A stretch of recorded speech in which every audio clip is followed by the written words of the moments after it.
इस दौर में जिंदगी बशर की बीमार की रात हो गई है। खैरियत, बहुत देर कर दी। वो बसों की हड़ताल थी ना, और रिक्शा टैक्सी वाले किराया बहुत मांग रहे थे। पैदल आए हो? हाँ, बस वो बहुत दिनों से शहर नहीं देखा था ना। भैया आमना बेगम, कराची तो बहुत बड़ा हो गया, बिल्कुल नासूर की तरह फैल गया है। तुम जानते हो मेरे पास हमेशा थोड़े बहुत पैसे होते हैं। यहाँ तो आए दिन हड़ताल चलती है। तुम रिक्शा टैक्सी का किराया मुझसे ले लिया करो। चाय बना। नहीं नहीं नहीं, वो जब आ रहा था तो फुटपाथ के साथ जो भी होटल होता था वहाँ थोड़ी देर को बैठ जाता था। मजबूरन चाय मंगाना पड़ती थी। 3 कप चाय पी चुका हूँ। हाँ, ये बताओ कि वो आबिद और शाहिद कहाँ हैं? शाहिद के किसी दोस्त के यहाँ गए हैं फिल्म देखने। तुमने इरफान साहब से अपनी तनख्वाह के बारे में बात की? अरे भाई, ईमानदारी और मेहनत से काम करने वालों की तरफ कोई ध्यान नहीं देता। ये जो बेचारे 8-10 हज़ार रुपए तनख्वाह पाने वाले लोग हैं ना, इनको निकाल कर 40-40, 50-50 हज़ार रुपए तनख्वाह पर ऐसे लोगों को रख रहे हैं कि जो बड़ी बड़ी गाड़ियों में आते हैं और महंगे महंगे कपड़े पहनते हैं। मगर इरफान साहब तो तुम्हारा बहुत ख्याल रखते हैं। रखते थे। वो जो अगले महीने लोग निकाले जा रहे हैं ना, वो लिस्ट मैंने देख ली है। 7वां नाम मेरा है। क्या कह रहे हो? ठीक कह रहा हूँ। वैसे आमना बेगम, मैं बहुत खुश हूँ। इसमें खुशी की क्या बात है? भाई देखो ना, इंसान सारी जिंदगी तो गुलामी नहीं कर सकता ना, और इस्लाम में गुलामी की इजाजत नहीं है। वैसे आमना बेगम, जितना मुझे कमाना चाहिए था उतना मैं नहीं कमा सका। बस यही एक बात है जिसकी वजह से मैं तुमसे और अपनी औलाद के सामने शर्मिंदा हूं। अब क्या करोगे? क्या करेंगे भाई, अपने तख्ते ताऊस पे जब तक जिंदा हैं लेटे रहेंगे। पाँव दबा दूं तुम्हारे? आए? अरे भाई, मैं तो ये समझ रहा था कि इतनी बुरी खबर सुनकर तुम ये कहोगी कि गला दबा दूं तुम्हारा। है? अस्सलाम वालेकुम। जीते रहो। अम्मी से तू मैं हो रही थी। नहीं नहीं भाई, हमारी कभी तू मैमा हुई है पहले? साड़ी के पल्लू से हाथ साफ करने की वजह से तो कई मरतबा हुई है। नहीं, वो तो ठीक है। अब भी ये साड़ी के पल्लू से हाथ साफ करती हुई ही आ रही थी, लेकिन चूंकि सारी सफेद नहीं थी इसलिए हमने कुछ नहीं कहा।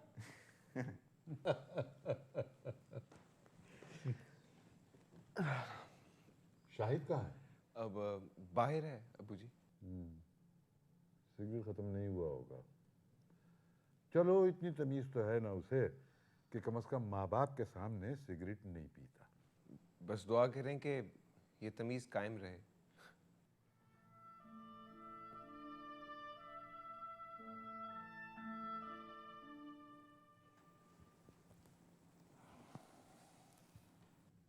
कौन सी फिल्म देखी? अब इंग्लिश फिल्म थी, फुल ऑफ एक्शन। अब्बा, मेरे दोस्त 15 दिन के लिए हांगकांग जा रहे हैं। तो जाने दो, मुझे भी उनके साथ जाना है। जाओ। मगर कैसे? ये खुद सोचो। ये सोच सकता तो आपसे सवाल क्यों करता? कितने पैसे चाहिए? 80,000 रुपये। हैं? 80,000? इतने पैसे तो मैंने कभी ख्वाब में भी नहीं देखे। अकबर ठीक कहता है। कौन है ये अकबर? वो शाहिद का दोस्त है। क्या कहता है अकबर? गरीबों को बच्चे नहीं पैदा करने चाहिए। दिमाग खराब हो गया है तुम्हारा? माँ बाप का फर्ज है औलाद को तालीम दिलवाना, जो तुम दोनों हासिल कर रहे हो। अगले साल बीए कर लोगे, बस फिर मुलाजमत करना और तालीम जारी रखना। कैसी तालीम अम्मा? हमने सरकारी स्कूल से मैट्रिक किया है। जिस कॉलेज में हम दाखिला लेना चाहते थे उसकी फीस अब्बा के बस से बाहर थी। ऐसे कॉलेज में दाखिल करा दिया कि जिसका नाम बताते हुए शर्म आती है। अम्मा, मेरा एक दोस्त भी मेरे कॉलेज में नहीं पढ़ता है। तुम्हारी ऐसी कौन सी ख्वाहिश है जो अहमद अली ने पूरी नहीं की, सिवाय महंगे कॉलेज में दाखिले के? कब जा रहे हैं तुम्हारे दोस्त? 1 हफ्ते बाद। पासपोर्ट तो है ना तुम्हारे पास? वो पता नहीं आपने क्यों बनवा दिया था। वीजे वगैरह का मालूम करो और चले जाओ।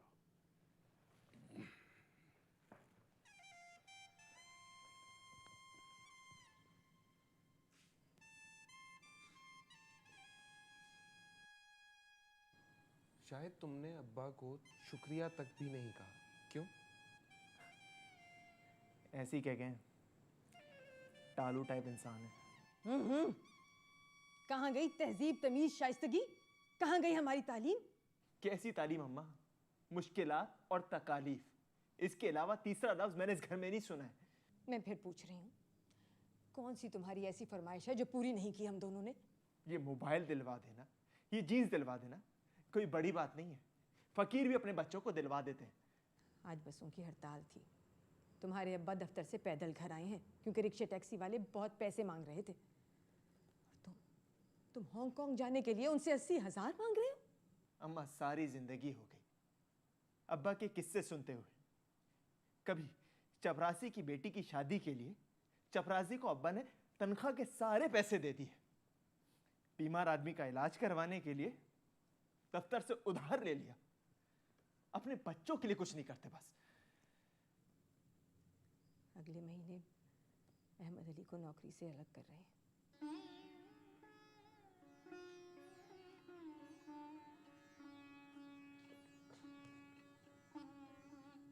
आपको कैसे मालूम? निकाले जाने वालों की लिस्ट देख कर आए हैं, उसमें तुम्हारे अब्बा का नाम भी है। 35 बरस हो गए, दफ्तर वाले भी कब तक रखेंगे? अब्बा से मैंने कितनी बार कहा है कि कोई ढंग की नौकरी कर ले। अम्मी, मुझे आप दोनों से कोई शिकायत नहीं है। मुझे मालूम है। क्योंकि आबिद, तुम डरपोक हो, बुज़दिल हो। तुम्हें तो यह भी नहीं पता कि अल्लाह ने ये जबान बोलने के लिए दी है। जाओ जाके अब्बा से माफी मांगो। मैंने कोई गलत बात नहीं की। तुमने अब्बा को क्यों कहा कि गरीबों के घर में औलाद नहीं होनी चाहिए? वो मैंने नहीं कहा था, अकबर ने कहा था। मैंने तो बस रिपीट किया।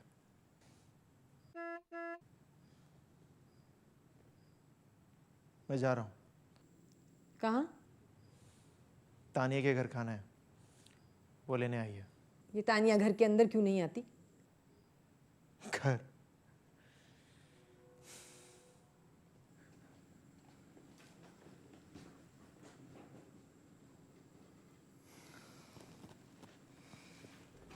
तुम क्यों नहीं समझाते इसे? अम्मी, शाहिद को कोई नहीं समझा सकता। वो सिर्फ तानिया की बात सुनता है। तो तानिया से बात करो। मैंने तो अब तक नाम ही सुना है, मुलाकात तो कभी नहीं हुई। शाहिद के जितने भी दोस्त हैं ना, वो बहुत पैसे वाले हैं। तानिया भी बहुत अमीर है। बहुत बहुत अमीर है। अम्मी, तानिया के कुत्ते के कमरे में भी एसी लगा हुआ है। फिर तो उसका बाप कोई ईमानदार आदमी नहीं होगा। अम्मी, ये आपने कोई अच्छी बात नहीं की। इस दुनिया में बहुत से ईमानदार ऐसे हैं जो पैसे वाले भी हैं। हमने तो नहीं देखे कोई ऐसे ईमानदार जिनके पास पैसा हो। आपने देखा किसे है अम्मी? अब्बा जान के उन 2 दोस्तों को जो बेचारे हमसे भी ज्यादा गरीब हैं। मुश्ताक चचा के बच्चे तो कॉलेज भी नहीं जाते।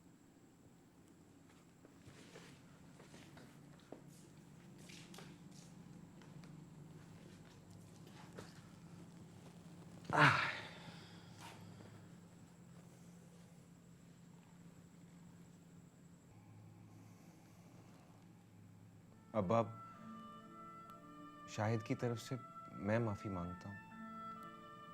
वो मुझसे 1 साल छोटा है, मगर मेरी बात भी नहीं मानता। ठीक हो जाएगा। शाहिद है कहाँ? तानिया के घर खाने पर गया है। खाना खाओगे? क्या पकाया है? करेले हैं और माश की दाल है। तुम हमारे साथ खाओगे या तुम्हें भी कहीं बाहर जाना है? अम्मी ने करेले मेरी फरमाइश पे बनाए हैं। हाँ। जी।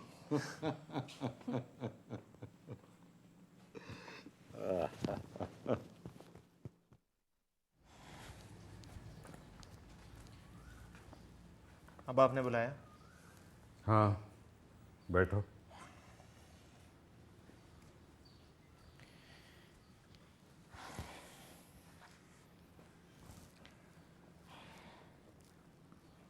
अम्मा बता रही थी कि आपकी दफ्तर से छुट्टी हो गई है।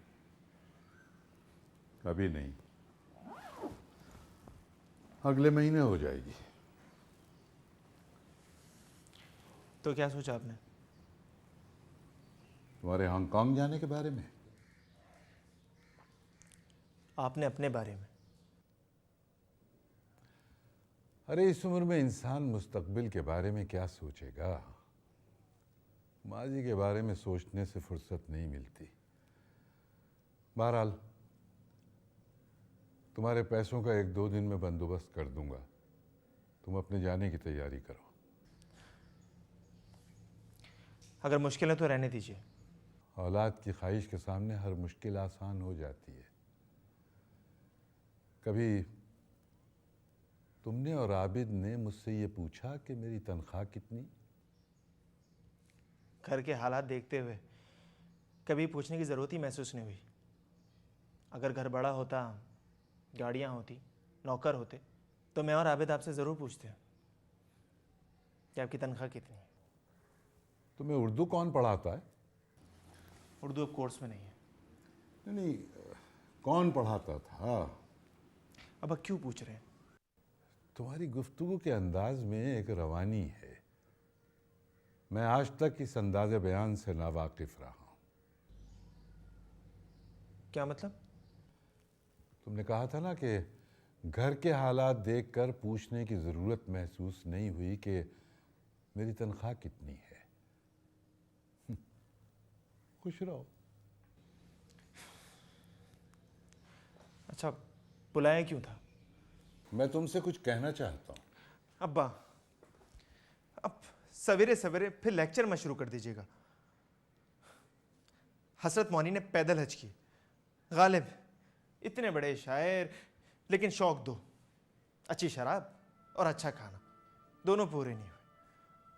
और फैज़ जिंदगी का आधा हिस्सा जेल में गुजर गया।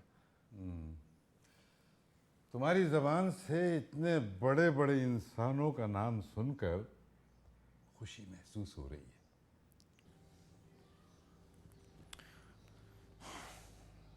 अब्बा, हांगकांग जाना मेरी आपसे पहली फरमाइश थी। ये ख्वाहिश तो मुझे पूरी करना है। कैसे करेंगे? क्या मतलब? अक्सर हमारी छोटी छोटी फरमाइशों को, जिनके सरंजाम देने में आपको मुश्किल नजर आती थी, आप उससे बहुत ही खूबसूरती के साथ पहलू बचा लेते थे। यार, अब तो तुम्हारे हांगकांग जाने का इंतजाम तो करना ही पड़ेगा। जीते रहो।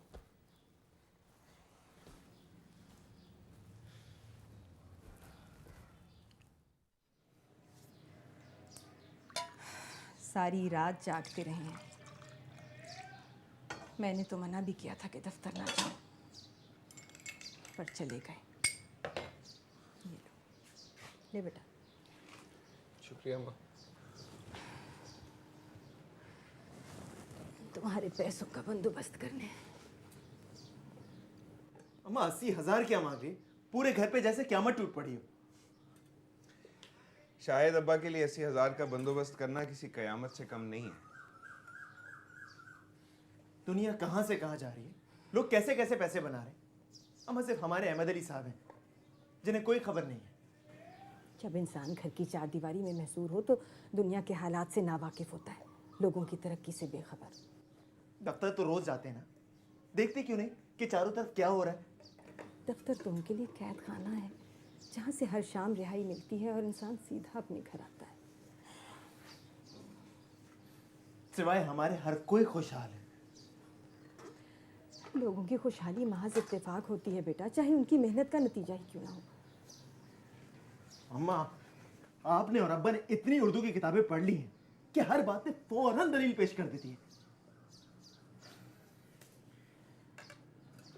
सच कहूं अम्मा, मेरा तो इन हालात से जी घबरा गया। तुम्हें क्या लगता है मेरा जी नहीं घबराता? जिस इंसान ने सारी जिंदगी घबराहट में गुजारी हो ना, उसे घबराहट क्या परेशान करेगी? फजूल बातें मत करो शाहिद।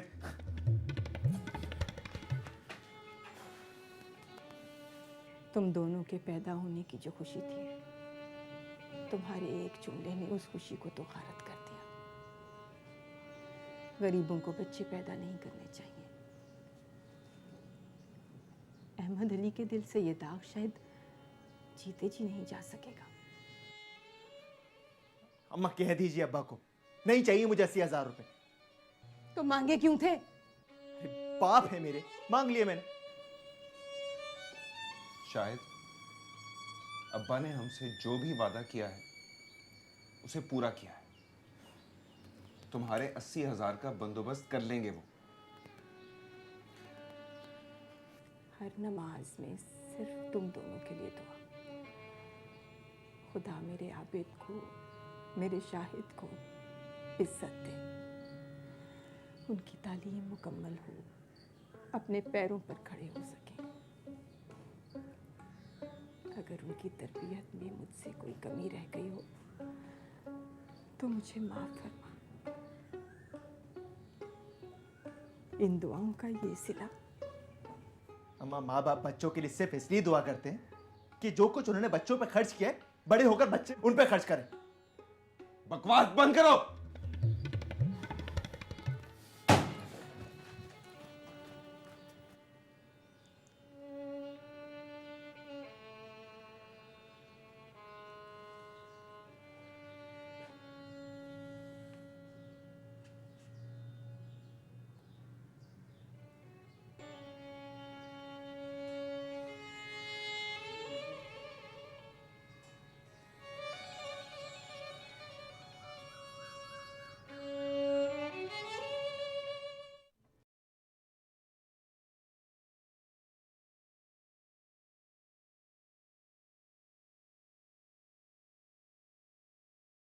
अस्सलाम वालेकुम अब्बा। वालेकुम अस्सलाम। अब्बा, कुछ हुआ? बेटा, तुम्हारी ख्वाहिश की वजह से जिंदगी में पहली मर्तबा दफ्तर से टैक्सी में घर आना पड़ा है, लेकिन बिल्कुल ऐसा लग रहा था जैसे कोई नवाब साहब हैं और हवेली की तरफ जा रहे हैं। बहुत लुत्फ आया। ये रहे तुम्हारे 80,000। 80,000? अब्बा, बहुत बहुत शुक्रिया अब्बा, बहुत बहुत शुक्रिया। लेकिन अब्बा, मुझे माफ कर दीजिए अब्बा। मैंने नहीं, वो अकबर ने कहा था कि गरीबों को बच्चे नहीं पैदा करने चाहिए। तो बेटा, इन रुपयों में से 5,000 रुपए अकबर को दे देना, क्योंकि उसने ठीक कहा था, गरीबों को बच्चे नहीं पैदा करने चाहिए। 80,000 कहाँ से लाए? ये वो भाई 35 बरस मैंने मुलाजमत की है, फंड मिलेगा और भी कुछ रुपए मिलेंगे तो वो दफ्तर वाले रख लेंगे। मैं एडवांस में ले आया। जिंदगी भर की कमाई, औलाद की एक ख्वाहिश की नजर। कोई बात नहीं है आमना बेगम, कोई बात नहीं है। शुक्रिया अब्बा। बेटा, खाना साथ खाओगे या कहीं बाहर जाना है? नहीं अब्बा, आज खाना घर पे खाऊंगा। अम्मा, खाने में क्या बनाया है? हांगकांग का भुर्ता। हांगकांग का भुर्ता? वही फंस गया ना दिमाग में। बैंगन का भुर्ता और बेसन की रोटी। अम्मा, मुर्गी इस्लाम में हराम तो नहीं है। फजूल बातें मत करो। 80,000 में हांगकांग चले हैं। आमना बेगम, इस घर में 80,000 का तस्करा आइंदा नहीं होगा, समझिए आप? तुम अकबर को बताओ तो सही कि तुम उनके साथ जा रहे हो। बस तानिया को पैसे देने, टिकट वगैरह सब आ गए। घर में तो कोई सूटकेस भी नहीं है। वो मैं कल जाते हुए ले लूंगा। अब्बा, बहुत बहुत शुक्रिया।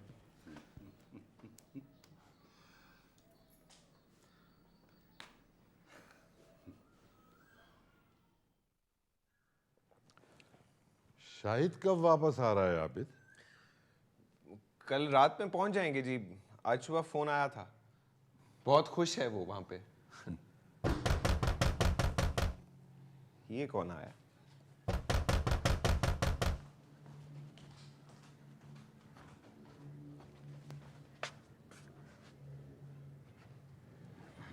आइए आइए हमीद साहब।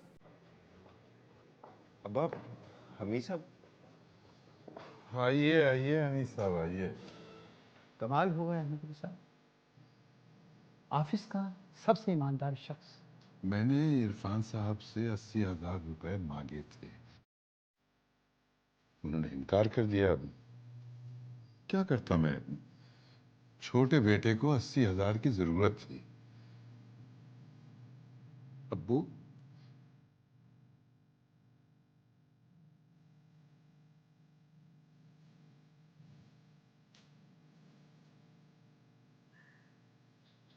खैरियत?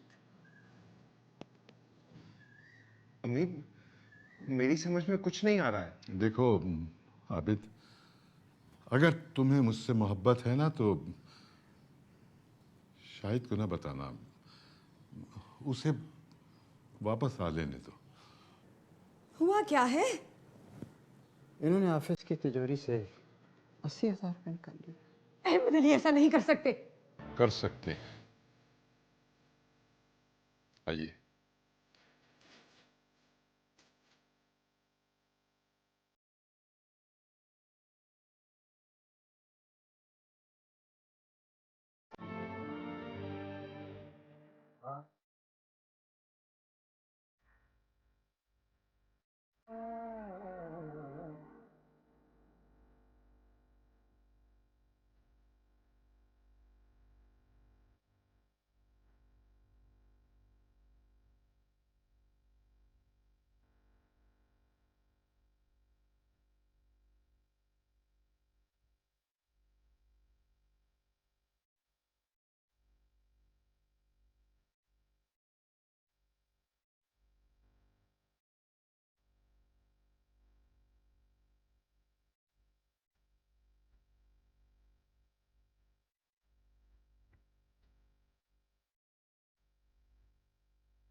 मैंने दफ्तर जाके बात की थी। अब्बा को तकरीबन 90,000 रुपए मिलेंगे। इरफान साहब कह रहे थे कि वो अपना केस वापस ले लेंगे। अब्बा कल रात तक इंशाल्लाह घर आ जाएंगे। ठीक है, कल मिलते हैं। अस्सलाम वालेकुम माँ। कैसे हो आबिद? तो आ गया? मजा आया? बहुत मजा आया, बस शॉपिंग बहुत थोड़ी की। अम्मा, आपके लिए 2 साड़ियाँ लेके आया हूँ, और अब्बा के लिए इतना महंगा ब्रीफकेस। अब्बा देखेंगे तो खुश हो जाएंगे। अब्बा किधर है? तू बैठ ना। अब्बा, बैठ तो सही तू।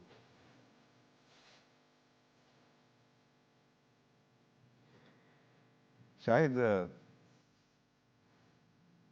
अब्बा को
आमीन। अब्बा, अब्बा मुझे माफ कर दे।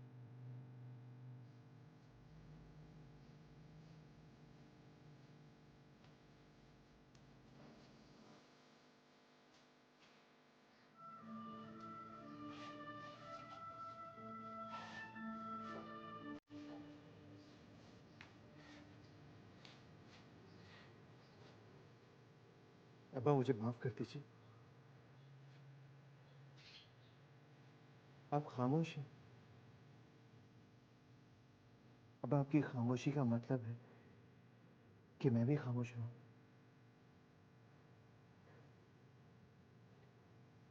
अब्बा मुझे आखिरी बार माफ कर दीजिए। मैं आपसे वादा करता हूं अब्बा, मैं आपसे आइंदा कोई फरमाइश नहीं करूंगा। मुझे माफ करिए। माफ कर दे, मुझे माफ कर दे।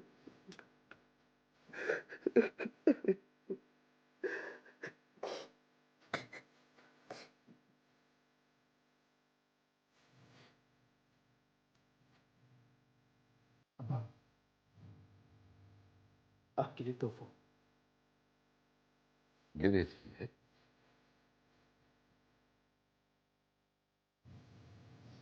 क्यों?